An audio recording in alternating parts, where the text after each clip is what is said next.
o'rinbosari, investitsiyalar va tashqi savdo vaziri Sardor Umurzakov va Pokiston Islom Respublikasi tashqi ishlar vaziri Mahdum Shoh Mahmud Qurayshi harbiy ta'lim, turizm va diplomatik ta'lim to'g'risida ikki tomonlama idoralararo hujjatlarni almashadilar.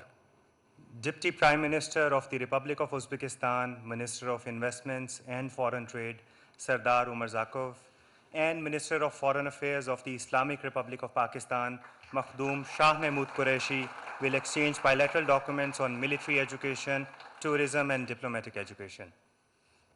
O'zbekiston Respublikasi bosh vaziri o'rinbosari, investitsiyalar va tashqi savdo vaziri Sardor Umurzakov va Pokiston Islom Respublikasi ichki ishlar vaziri Shayx Rashid Ahmad ishbilarmonlar va turistik guruhlar uchun viza tartiblarini soddalashtirish to'g'risida hukumatlararo bitimni almashadilar. Deputy Prime Minister of the Republic of Uzbekistan, Minister of Investments and Foreign Trade, Sardar Umurzakov, and Minister of Interior of the Islamic Republic of Pakistan, Sheikh Rashid Ahmad, will exchange intergovernmental agreement on simplification of visa procedures for businessmen and tourist groups. O'zbekiston Respublikasi bosh vaziri o'rinbosari, investitsiyalar va tashqi savdo vaziri Sardor Umurzakov va Pokiston Islom Respublikasi bosh vazirining savdo va investitsiyalar bo'yicha maslahatchisi Abdul Razzoq Dovud tranzit va savdo to'g'risida bitimni almashadilar. Deputy Prime Minister of the Republic of Uzbekistan, Minister of Investments and Foreign Trade, Sardar Umurzakov, and Advisor for Commerce and Investment of the Islamic Republic of Pakistan, Abdul Razzoq Dowd, will exchange intergovernmental agreement on transit trade. O'zbekiston Respublikasi Madaniyat vaziri Ozodbek Nazarbekov va Pokiston Islom Respublikasi tashqi ishlar vaziri Mahdum Shoh Mahmud Qurayshi 2021-2026 yillarga mo'ljallangan madaniy almashuv dasturini almashadilar. Minister of Culture of the Republic of Uzbekistan, Ozodbek Nazarbekov, and Minister of Foreign Affairs of the Islamic Republic of Pakistan, Makhdoom Shah Mahmud Qureshi, will exchange program of exchange in the field of culture for 2021-2026. O'zbekiston Respublikasi Davlat bojxona qo'mitasi raisi Murodjon Azimov va Pokiston Islom Respublikasi Federal daromadlar boshqarmasi a'zosi Said Muhammad Tariqxuda bojxona sohasida axborot almashish to'g'risida protokolni almashadilar. Chairman of the State Customs Committee of the Republic of Uzbekistan, Murodjon Azimov, and member of the Federal Board of Revenue of the Islamic Republic of Pakistan, Sayyid Muhammad Tariq Khuda, will exchange protocol on the exchange of information in customs sphere. Xonimlar va janoblar, O'zbekiston Respublikasi Prezidenti Shavkat Miromonovich Mirziyoyev janobi oliylari hamda Pokiston Islom Respublikasi bosh vaziri Imron Xon janobi oliylari strategik sheriklik o'rnatish to'g'risida qo'shma deklaratsiyani imzolaydilar. Ladies and gentlemen, His Excellency Shavkat Mirziyoyev, the President of the Republic of Uzbekistan, and His Excellency Imran Khan, the Prime Minister of the Islamic Republic of Pakistan, will sign the joint declaration on the establishment of strategic partnership.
Muhtaram bosh vazir janoblari, qadrli Pokiston mehmonlar, hurmatli ommaviy axborot vositalari vakillari. Your Excellency, distinguished Mr. Prime Minister, distinguished guests from Pakistan, dear representatives of the mass media. Avvalambor aziz birodarim Imron Xon janob oliylari va Pokiston delegatsiyasi a'zolarini saxovatli O'zbekiston zaminida yana bir bor samimiy qutlayman. First of all, let me once again cordially welcome my distinguished brother Imran Khan, His Excellency, and the delegation of Pakistan in the Uzbek land. Biz Pokistonni jahondagi o'zining salmoqli o'rniga ega qudratli davlat, vaqt sinovlaridan o'tgan an'anaviy sherigimiz sifatida e'tirof etamiz. Ushbu rasmiy tashrifni munosabatlarimiz tarixida yangi sahifa ochadigan muhim siyosiy voqea deb baholaymiz. We consider Pakistan as one of the great powers and strong countries in the South Asia. Plus, it's our well-tested traditional partner. And considering this very visit, we can say that this very visit will open the new page in the history of political and economic relations between Uzbekistan and Pakistan. Qurrali aloqalarimiz oxirgi yillarda sifat va mazmun jihatdan yuqori bosqichga ko'tarilib borayotganini bizni mamnun etadi. We are very much enjoying the multifaceted cooperation between Uzbekistan and Pakistan, which is very rapidly growing for the last several years. Bosh vazir Imron Xon janoblariga mamlakatlarimiz o'rtasidagi sheriklikning rivojlantirishga alohida e'tibor berayotgani va sa'y-harakatlari uchun men bugun yana bir marta juda ko'p tor doirada ham mana shu kengaytirilgan davrada ham biz juda ko'p masalalarni aniq juda katta ishonch bilan bir-birimizga hurmat bilan lekin juda katta rejalar tuzib oldik. Men mana shu uchun qo'llab-quvvatlaganligi uchun ya mana shu bizni mana shu munosabatlarimizni yangi darajaga ko'targanliklari uchun va shuni qo'llab-quvvatlaganlari uchun alohida minnatdorchilik bildirmoqchiman. By taking this opportunity, I would like to extend my special and big thanks to our distinguished guest, His Excellency Prime Minister Mr. Imran Khan, because today, throughout our bilateral talks and extended meeting between the delegations, we have been discussing a number of large-scale projects, as well as we have made very clear understanding of various approaches for their implementation. So once again, distinguished Mr. Prime Minister, I would like to thank you for your special attention and for your personal engagement in these very activities. Thank you very much. Ertaga Toshkentda bo'lib o'tadigan Markaziy va Janubiy Osiyo o'zaro bog'ligiga bag'ishlangan xalqaro konferensiya ishida bevosita o'zlari mana shu bosh bo'lib, mana shuncha delegatsiya bilan kelib ishtirok etganlari uchun mana shu forumning ahamiyati va nufuzini keskin oshiradi albatta. Definitely, your personal participation, as well as the fact that you brought here a big delegation from Pakistan, will bring the new level of the quality to the conference that we're planning for tomorrow, that will happen in Tashkent, on the topic of the connectivity between the Central and Southern Asian countries. Biz birgalikda hozir muloqotlarimizda mana shu Naya Pakiston milliy dastur va yangi O'zbekiston barpo etishga qaratilgan strategiyamiz va ko'p masalalarimiz bo'yicha qilayotgan ishlarimiz uyg'un va hammahang ekanini yana bir marta tasdiqladik. Identify that the programs that are currently undertaken both in Pakistan and in Uzbekistan, for instance, Naya Pakistan National Program and the National Program of Building New Uzbekistan, to a great extent are in harmony, and they share the same values, the same goals, and the same objectives.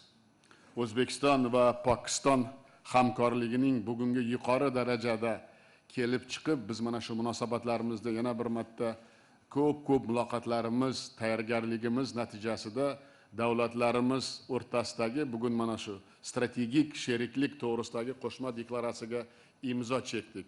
Bu juda muhim qadam. Mana shu kelajakka ko'p harakatlarimiz, ishlarimiz, rejalarimiz, munosabatlarimizda mana shu aloqalarimiz tarixida yangi davr boshlanishga biz juda katta qadam qo'ydik. Mana shu strategik sheriklik to'g'risidagi qo'shma deklaratsiyaga imzo chekkanimiz bu hech qachon bizning tariximizda, munosabatlarimizda bo'lmagan. Shuning uchun biz bunga o'zdan o'zi kelmadi. Juda katta tayyorgarlik qildik, juda ko'p uchrashdik, juda ko'p mana shu bizni O'zbekistondan va Pokistondan rahbarlar o'zlari bilan uchrashib, bugun mana shu kunga kelganimiz bu juda katta bizning yutug'imiz. Considering the high level of cooperation between Uzbekistan and Pakistan, today we were able to sign the joint declaration on strategic partnership. This is extremely important step and it opens the new avenue in the history of cooperation between our countries. It has to be mentioned that the heads of the states have made a great preparatory work and they have conducted a number of the meetings towards signing this very strategic document. I believe that this will be the new document that will open the new history both in Pakistan and in our country. Biz albatta bugun juda katta tahlil qildik. Mana shu o'zaro savdomiz 4-5 barobarga o'sdi. Lekin biz bugun tahlil qilganimizda bu bizni imkoniyatimiz bilan mana shu ikkita davlatning katta salohiyatiga hech to'g'ri kelmaganini biz yana bir marta bildirib, mana shu komissiyaga alohida topshiriq berdik. Bitta raqamda aytmoqchiman.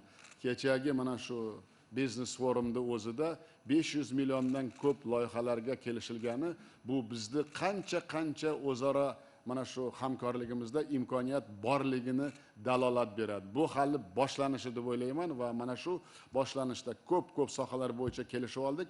Bu sohalar bo'yicha imkoniyatimiz cheksizligini biz yana bosh vazir janoblari bilan o'zimiz qo'limizga qalam olib mana sizlarni ham kuttirib qo'ydik, lekin bir narsani bilinglar, juda samarali uchrashuvlar bo'ldi va natijasi albatta bo'ladi. Men bunga ishonaman. I have to mention that for the recent years we were able to increase the turnover of goods in trade between Pakistan and Uzbekistan to 4 or 5 folds. But at the same time, this figure is far below the possible capacity of possible exchange of products between our countries. And therefore, we were able to reach the new discussions in order to increase the trade over between our countries for another 4 or 5 folds in the upcoming years. The fact that in the course of the business forum that had happened in Tashkent today, they were able to sign the contracts and agreements with a total value of $500 million. This again demonstrates that there is an endless opportunity for our effective cooperation. Well, I would like to bring the apology that we had to make you waiting for us for such long, but this is not just because we were talking. It's just because we were talking, we're having very productive talks, very productive discussions, and I'm confident very soon we'll be able to see the results.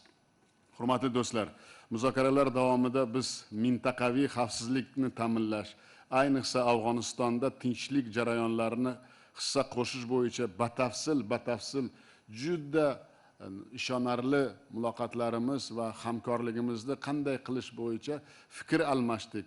Umumiy maqsadimiz bitta.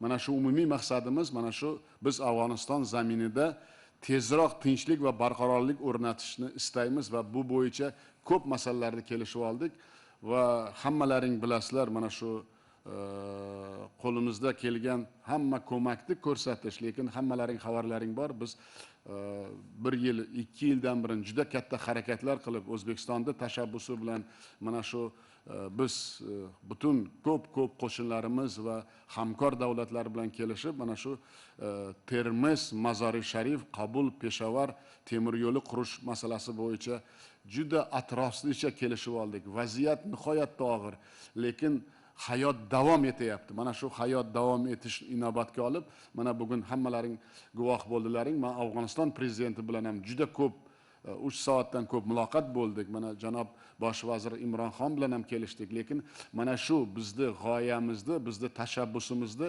amalga oshirish bo'yicha mana shu Termiz, Mazar-i Sharif, Qabul, Peshavar temir yo'lini qurish, boshlash bo'yicha juda katta mana shu kelishuvlarga erishdik. Distinguished friends, today in the course of our talks and discussions, of course, one of the major issues that we have discussed was ensuring the regional security and how we can ensure the peace-building process in Afghanistan, because we share the same goal, the same objective: establish peace and stability in Afghanistan as soon as possible. And in this regard, of course, we are ready to render any necessary assistance. At the same time, we have discussed a number of other projects, such as the building of the Termez, Mazar-i Sharif, Kabul, Peshawar railway. And we need to admit that Regardless, whatever is happening right now in Afghanistan, in spite of this very difficult and challenging situation, the life is going on. People are still living. Therefore, we need to continue implementation of this very project. I have met the president of Afghanistan today, and we have had like 3-hour discussion with him. We have discussed all these initiatives, and all parties are committed for the implementation of this very project. Nüfuzli global hamda mintaqaviy tuzilmalar doirasida bir-birimizni qo'llab-quvvatlashni davom ettirishga alohida e'tibor berdik. At the same time, we attached high level of importance to mutual support and assistance in the participation in various global institutions and organizations.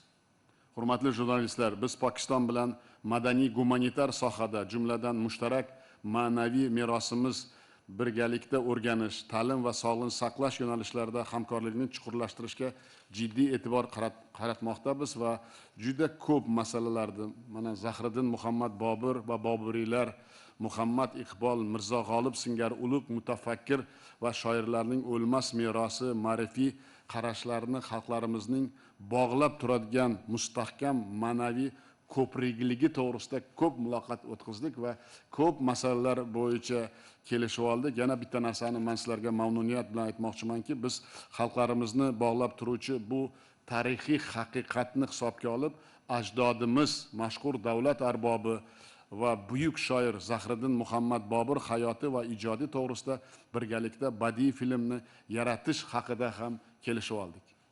Distinguished journalists, we attach very high level of importance for building humanitarian and cultural relationship between our countries, to learn and to study our joint heritage, as well as to build closer communications in the area of health, as well as education. And with great pleasure, I would like to mention that we employ very high interest to learn the heritage of Babur and the Baburids and Muhammad Iqbal and many others.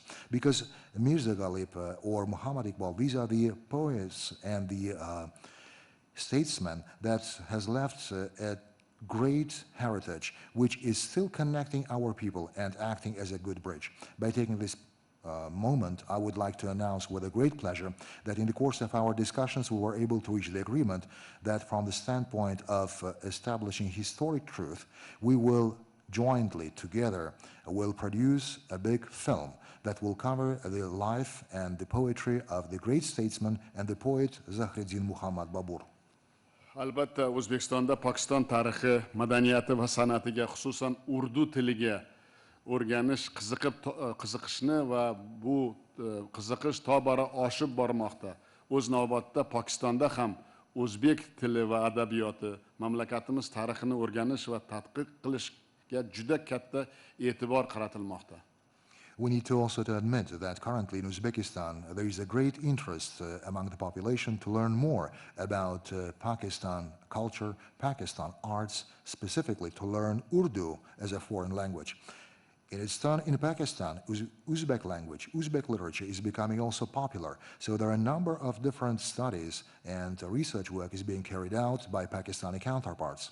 Biz sayyohlik sohasida, jumladan alohida ziyorat turizmini rivojlantirish bo'yicha hamkorlikning kengaytirish to'g'risida ham fikrlar almashdik va qo'shma dastur ishlab chiqishga kelishib oldik. In the course of our bilateral discussions, we were able to reach the agreement to further study the possibilities for enhancing and developing the religious or the pilgrimage tourism between our countries. And we agreed that we'll develop the joint action plan in this regard. Hech shubhasiz, qat'iy mana shu sa'y harakatlarimiz bilan o'z oldimizga qo'ygan yangi marralar va rejalarga yaqin istiqbolda albatta erishamiz. Buning uchun bizda barcha kuch va imkoniyatlar, eng muhimi astoydil intilish va pok niyatimiz mavjudligi to'g'risida juda katta rejalarimiz to'g'risida va qanday qilib ish qilishimiz to'g'risida biz mana shu tashrifdan keyin katta yo'l xaritasi qilib, bu yo'l xaritasini ikkomiz juda katta nazorat qilishga ham kelishib oldik.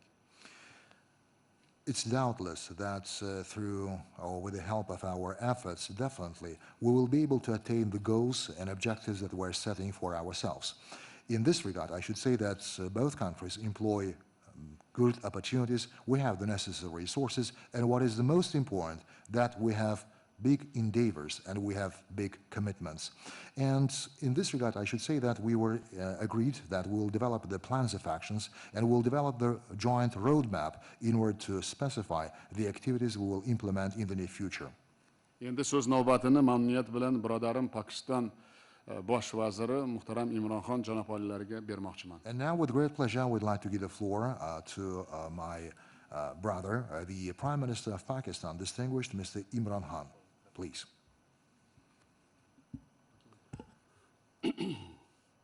Bismillah ar-Rahman ar-Rahim. President Shaukat, on behalf of my delegation and myself, I want to especially thank you. Your generous hospitality, the way you have welcomed our delegation, we're all overwhelmed by your hospitality. So first of all, I want to thank you for that. Bismillahirrahmanirrahim. Janob Prezident, Janob Shavkat Mirziyoyev, avvalambor birinchi navbatda barcha delegatsiyamiz nomidan, o'z nomimdan sizni bunday yuksak ehtirom va mehmondo'stligingiz uchun katta sizga minnatdorchilik bildirmoqchimiz. Biz bundan juda ham qattiq ta'sirlandik. This is my first visit to Uzbekistan, and inshallah not my last one.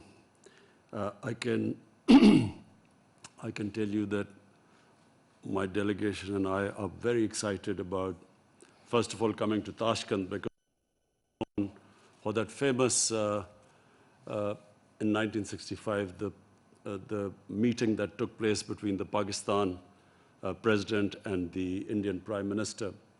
And so we all remember, I mean, I'm old enough to remember Tashkent.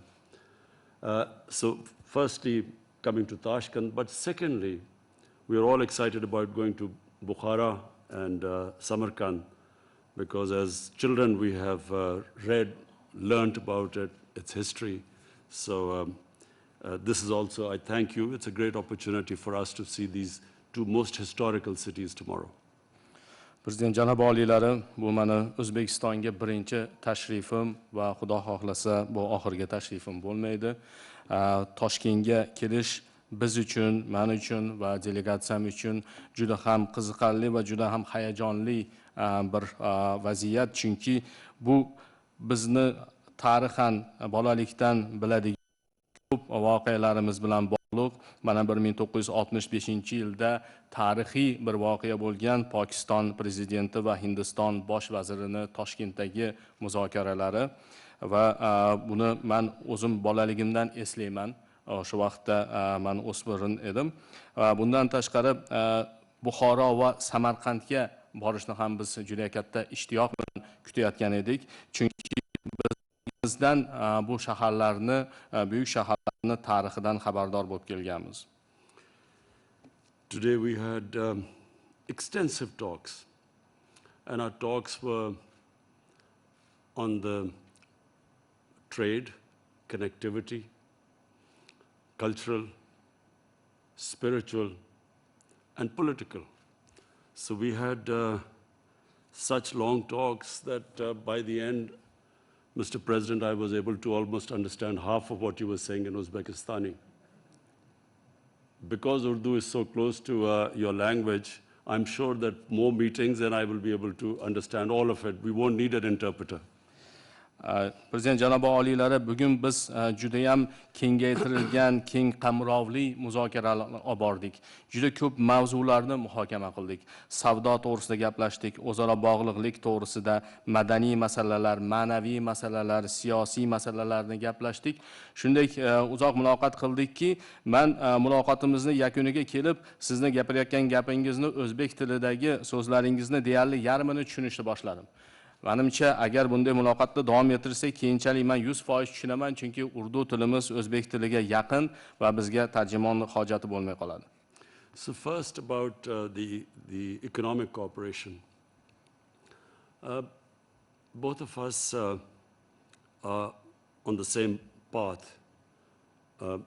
Mr. President, you're talking about new Uzbekistan, Nea Uzbekistan, and we are talking about Nea Pakistan. The journey is the same. number one, we want to lift our people out of poverty. We want a bottoms-up approach rather than a trickle-down approach, which has been traditional. So we are on that journey where we are trying to pull people out of poverty. And this is the model of our Prophet Muhammad sallallahu alaihi wasallam. In the state of Medina, he is the first one who started a welfare state where even when they did not have money, the concentration was that a state only prospers when everyone prospers, when it's an inclusive development. And China recently has proved that if you take the people out of poverty, the whole state becomes rich. So we are on that same journey. I know you're concentrating on education and lifting your people up from their current economic situation. Secondly, we have now changed emphasis from geostrategic to geoeconomics. Our whole idea is that we have to create wealth. If we create wealth, then we can spend it on our lower strata of the society and lift them up. So this is extremely important for us, that we now have strong trading relationship with Uzbekistan, which is the biggest country in Central Asia. And we feel that this will benefit both of us. It will be a win-win situation for both Pakistan and Uzbekistan, the stronger we improve our trading ties. Prezident janobi oliylari bizni muhokama qilgan yo'nalishlarimizda avvalambor biz iqtisodiy hamkorlik to'g'risida gaplashdik va bu borada ham bizni fikrlarimiz juda ham hamohang bo'ldi. Bizni oldinga qo'ygan rejalarimiz ham juda ham mushtarak. Mana siz yangi O'zbekiston qurish to'g'risida gapiryapsiz. Biz Naya Pokiston dasturini oldinga suryapmiz va bu har ikkala dasturni ham asosiy negizida bo'lgan masala bu aholida kambag'allarni qisqartirish, kambag'allikdan chiqarish insonlarni va bu ishni amalga oshirishda pastdan yuqoridan pastga emas, pastdan quyi qatlamlardan eng kambag'allarni holatidan kelib chiqqan holda yuqoriga qarab borishni rejalashtirganmiz. Mana shunday yo'nalishda birinchi bo'lib payg'ambarimiz Muhammad sallallohu alayhi vasallam Madina shahrida yo'lga qo'yganlar va o'sha davrda hattoki o'sha aholini qo'lida pul bo'lmagan taqdirda ham shu vaziyatdan kelib chiqish, ya'ni kambag'allarni holidan xabar olib, kambag'alni qoldirmaslikka harakat qilganlar va buni natijasida ulkan bir davlatni qurishga erishganlar. Hozirgi kunimizda esa bunga Xitoy yaqqol namuna bo'lib turibdi. Ya'ni bunday yondashuvni haqiqatda ham to'g'ri yondashuv ekanligini isbotlab kelmoqda. Ya'ni aholini eng quyi qatlamlariga e'tibor berib, ularni kambag'allikdan chiqargandan keyin mana o'shalar boy bo'lsa, unda albatta davlat ham boy bo'ladi. Mana shu yo'nalishda sizni ham fikrlaringizga biz juda ham qo'shilishamiz. Ta'limga e'tiborni juda katta ta'limga e'tibor bermoqdasiz va bu yo'nalish orqali aholini aynan holatini yaxshilash, iqtisodiy va ma'naviy holatini yaxshilashga urg'u bermoqdasiz. Va bu yerda asosiy g'oyalarimizdan bittasi bu geosiyosatdan geoiqtisodiyotga o'tish va bu juda ham muhim va bu yo'nalishda savdoni yo'lga qo'yish, bu to'g'risida ham juda ham yaxshi bir fikrlarga kelishib oldik va albatta bu yo'nalishlarni amalga oshirishda o'zaro manfaatli yondashuv bo'lishligi katta ahamiyatga ega. Mana shu yo'nalishlarda biz siz bilan muloqot qilib kelishib oldik. So, Mr. President, you can imagine the amount of interest in Pakistan for the trading ties and the economic ties between our two countries. We have brought a delegation. It's one of the largest delegations ever of business community to come to go out of their country. We have brought 130 of our top business houses. And when I was leaving this morning on my mobile phone, I had messages from other business houses who also wanted to come today. So this is the beginning of, inshallah, a very powerful relationship between the two countries. And we feel that we can mutually benefit each other. We are really interested. Our businesses signed a lot of MOUs, as you mentioned in your speech. we are really interested in help in agriculture because of your manufacturing agricultural implements, which Pakistan is now trying to upgrade its agriculture, which is basically an agricultural country. And secondly, cotton. We're going to seek help from you to improve our cotton seeds. The mutual benefit to the two countries will be Uzbekistan will have access through Pakistan. First of all, Pakistan with 220 million people is a huge market. And then onwards from our ports to Middle East and to Africa. And one day, inshallah, if our relationship improves with India, you will also have access to India. And Pakistan then has access to Uzbekistan, Central Asia, and beyond. So it is a very exciting relationship between the two countries. Janob Prezident, mana O'zbekiston bilan savdoni rivojlantirish biz uchun juda ham katta ahamiyatga ega, chunki O'zbekiston Markaziy Osiyodagi eng yirik davlat va bizni tomonimizdan shuning uchun ham bu o'rtadagi muloqotni, bog'liqlikni, o'zaro savdoni rivojlantirish qay darajada qiziqarli va manfaatli va muhim ekanligini tasavvur qilishingiz mumkin. Mana hozir biz 130 kishidan iborat bo'lgan yirik bir delegatsiya bilan keldik, ya'niki ular Pokistondagi tadbirkorlar vakillari, juda ham yirik tadbirkorlik birlashmalarining vakillari va bugun ertalab bu yo'lga chiqishimizdan oldin mana mobil telefonimga yana bir qator murojaatlar kelib tushdiki, boshqa tadbirkorlik guruhlaridan ular ham O'zbekistonga kelib, ular ham o'zaro aloqani o'rnatishga qiziqishlari bor ekanliklarini aytishdi va xudo xohlasa albatta bu yo'nalishdagi ishlarimiz o'zaro manfaatli hamkorligimiz davom etadi. O'zbekistondagi mana siz bir qator o'zaro anglashuv memorandumlari to'g'risida aytdingiz, o'zaro biz kelishib olgan nuqtalarimiz to'g'risida.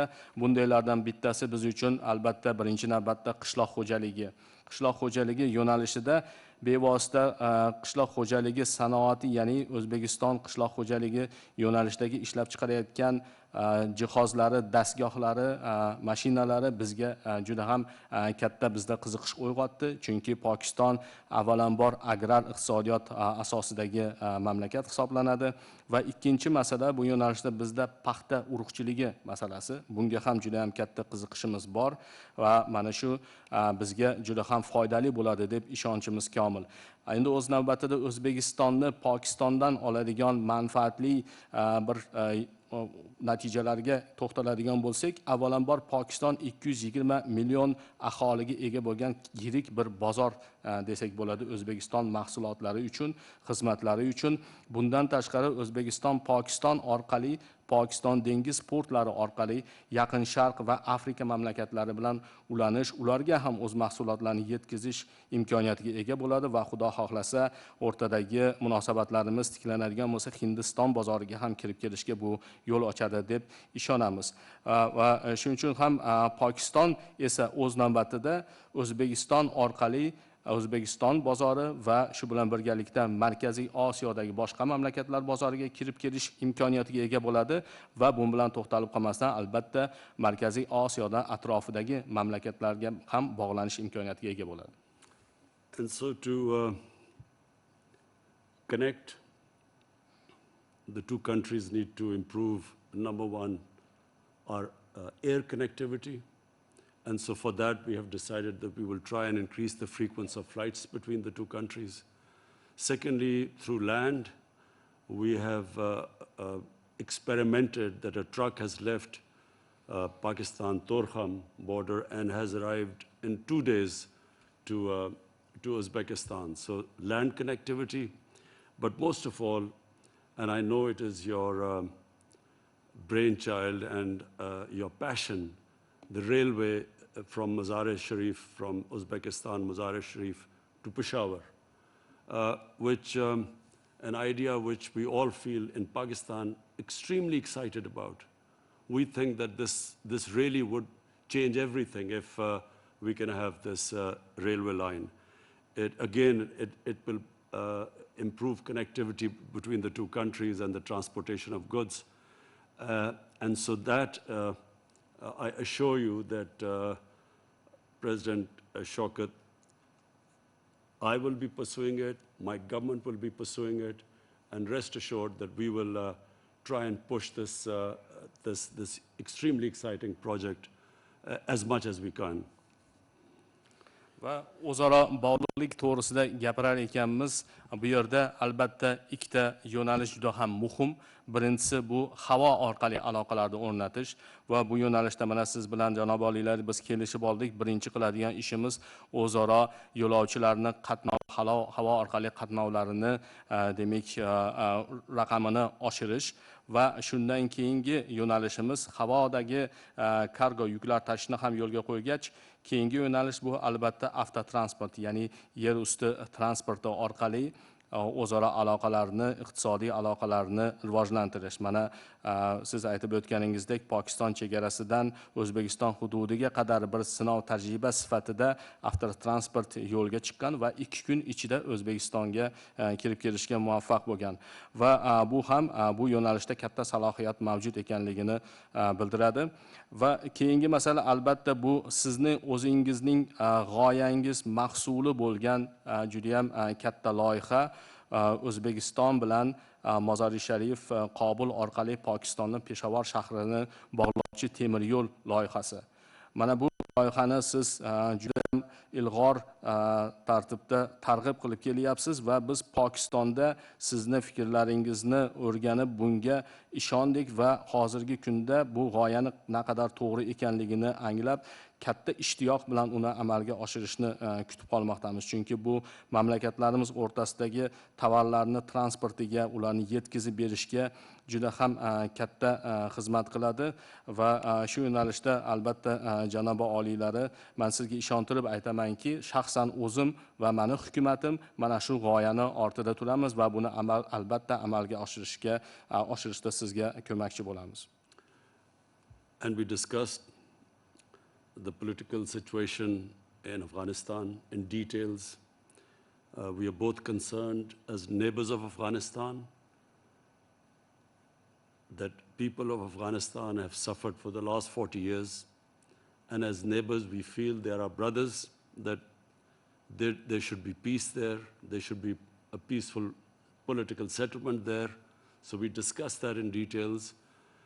And we also resolved that the neighbors, Uzbekistan, Tajikistan, Iran, Pakistan, and even Turkey, we will try and help facilitate a peace process in Afghanistan.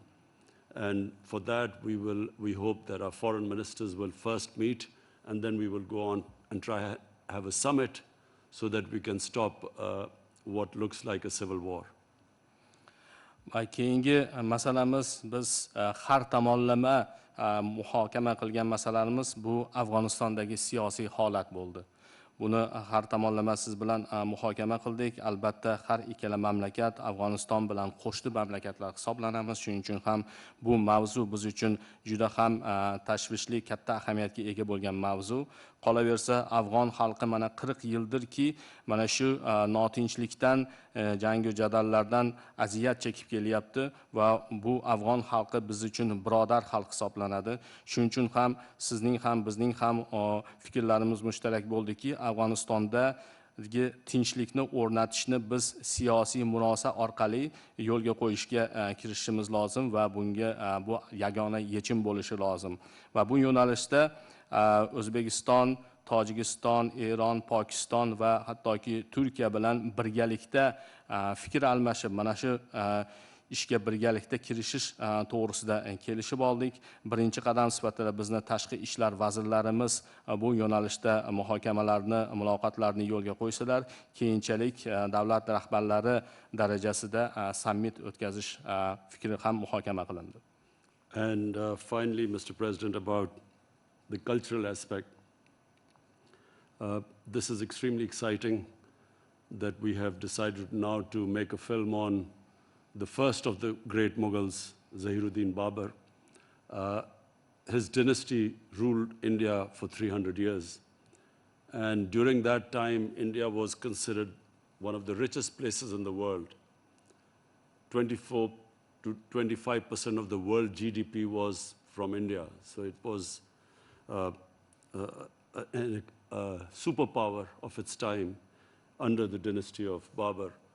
So I think people, the young people in Uzbekistan and in Pakistan must know this connection. This connection stayed for hundreds of years between this part of the world and our part of the world.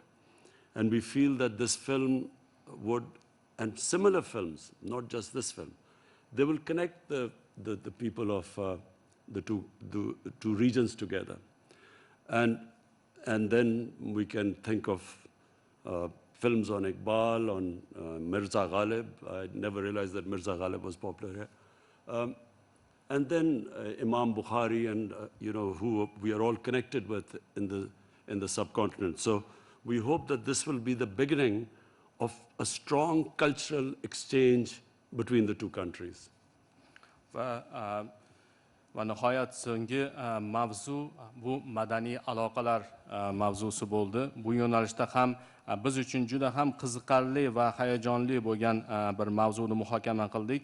U ham bo'lsa buyuk ajdodimiz Zahiriddin Muhammad Bobur, ya'ni butun dunyoda buyuk Mo'g'ullar imperiyasini asoschisi deb sanaluvchi Zahiriddin Muhammad Bobur to'g'risida bir film yaratish, birgalikda shuni filmni yaratish g'oyasi bo'ldi. Albatta Zahiriddin Muhammad Bobur imperiyasi Hindistonda 300 yil davomida hukm surgan va o'sha hukmronlik davrida Hindiston iqtisodiyotini shu darajada ko'targanki, jahon yalpi ichki mahsulotining 25% o'sha davrda Hindistonning ulushiga to'g'ri kelgan. Juda ham yirik, qudratli bir davlatni yaratgan va albatta bu tarix to'g'risida Pokistonlik yoshlar, O'zbekistonlik yoshlar xabardor bo'lishlari kerak. Biz o'rtamizdagi bu rishtalardan ular xabardor bo'lishliklari kerak va shuning uchun ham bu filmni va nafaqat bu kelajakda shunga o'xshagan boshqa filmlarni ham yaratish bizga juda ham ma'qul bir g'oya bo'ldi va bunga juda ham katta qiziqish bildirmoqdamiz. Hozir kelajakda Muhammad Iqbol to'g'risida, Mirza G'olib to'g'risida, hattoki biz Mirza G'olibni O'zbekistonda bilishlaridan ham unchalik xabarimiz yo'q edi va bundan keyin Imom Buxoriy to'g'risida albatta shunday filmlarni, shunday madaniy o'rtadagi aloqalarni, almashuvlarni yo'lga qo'yadigan bo'lsak, bu albatta har ikkala mamlakatga juda ham katta naf keltiradi. And inshallah, as our countries get together, get closer together, cultural exchanges get stronger, then, Mr. President, I will introduce cricket to the people of Uzbekistan.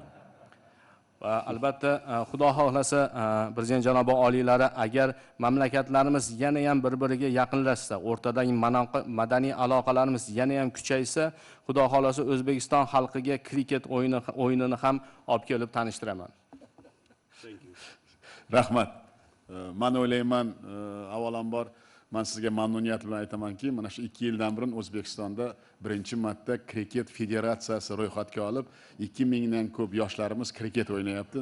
Men mana shu siz bu soha bo'yicha juda katta muvaffaqiyatlarga erishganingizni inobatga olib, biz bu sohani ham juda katta rivojlantiryapmiz. Bu sohada ham men o'ylayman birgalikda hamkorlikni amalga oshiramiz. Thank you very much. By the way, 2 years ago in Uzbekistan we have registered the Cricket Federation of Uzbekistan. So to date, more than 2,000 youngsters of Uzbekistan are successfully playing this very game. But nevertheless, the skies are the limit. So together, I believe that we'll be able to initiate new ideas, new programs on training the young cricket players, and we'll achieve good accomplishment in this way too. Umuman, hurmatli ommaviy vositalar vakillari, mana ko'rdlaringmi, qisqa bo'ldi. Mana bizda mana shu muloqotlarimiz, lekin qanday sermazmun bo'ldi. Ayniqsa yana bir marta aytaman, Afg'onistondagi tinchlik bizni juda xavotirga soladi va juda ko'p narsalar bo'yicha kelishib oldik. Ikkinchidan, bironta soha qolmadiki, biz qandaydir shu sohaga urg'u berib, hamkorligimizni amalga oshirib, natijaga erishish bo'yicha. Yana bir marta aytaman, bir narsa eng bizga ayon bo'ldiki, juda katta imkoniyatlarimiz bor. Agar shu imkoniyatlarni to'liq ishga solsak, ikkita mamlakatga ham o'zi ijobiy natija bo'lishini va ko'p yo'nalishlar bo'yicha bizda ham erishilgan muvaffaqiyatlar, Pokistondagi erishilgan muvaffaqiyatlarda va birinchi marta mana shu Pokistondan bizga 130 dan ko'p hamkorlar kelib, mana biznes forum bo'lib, mana shu raqamlarda aytdim. Bu raqamlar faqat boshlanishi. Shuning uchun o'zlaring mana bosh vazirimizni, mana hurmatli Imron xonni yana bir marta so'zlarini eshitdilaring. Bilasizmi, bizni muloqotlarimiz tugamayaptiki, juda katta imkoniyat borligini endi sezyapmiz. Bu ham iqtisodiyotda va mana shu madaniyatda, ma'rifatda buyuk rishtalarimiz, mushtarak rishtalarimizni amalga oshirib, mana shu buyuk bobolarimizni mana yana bir marta Bobur Mirzo to'g'risida kelishib olganimiz bu juda katta kelajakda mana shu yoshlarimizga bir qandaydir madaniy va juda katta mana shu hozirgi vaziyatda yoshlarga agar mana shu buyuk bobolarimizni haqiqatda mana shu Lahorga borib qurgan mana shu juda katta bog'larini, madrasalarini, masjidlarini hali ko'p yoshlarimiz bilmaydi bobolarimiz nimaga qodir ekanligi. Mana shu hozir Imronxon aytgandek 300 yil mana shu hukmronlik qilgan bobomizni iqtisodiyot qanday cho'qqilarga erishilgan Hindiston. Shuning uchun biz mana shu sohalarda ham birgalikda rivojlantirish bo'yicha ham kelishib oldik. Men o'ylayman, hali bu boshlanishi. Men Imronxon janoblariga aytdim, kelgusi safarda ziyoratni Andijondan boshlaymiz deb kelishib oldi. Shuning uchun juda katta mamnuniyat bilan rozi bo'ldilar. Xudo xolasa mana shu Andijonda uchrashgancha ko'p masalalarda amalga oshiramiz. E'tiborlaringiz uchun katta rahmat. Distinguished representatives of the media, I should say then, and as you can see, within such short period of time, we were able to cover a wide array of issues, a great number of different areas for the discussion. Of course, we have been discussing every sector in big details. We have been speaking about the opportunities that we have. And believe me, having discussed all these issues, only now we're starting to realize and to understand that what a great opportunity we have that can bring great success for both countries. And even the fact that 130 businessmen arrived to Uzbekistan and we have conducted the first forum already is a good indication that this is a good commencement. And as Mr. Imran Khan has mentioned, definitely there is a great opportunity to enhance our cooperation in economy, in education, as well as in politics and in cultural exchanges. You have heard that we will initiate the film about Babur Mirzo. Definitely. This type of films are really important for our youth so that they should know about that very great heritage that has been left by the Baburids. And not many Uzbek youngsters know that in Lahore there are a great number of mosques or the mausoleums or different schools that were built by our predecessors. At the same time, we should say that this is just the beginning.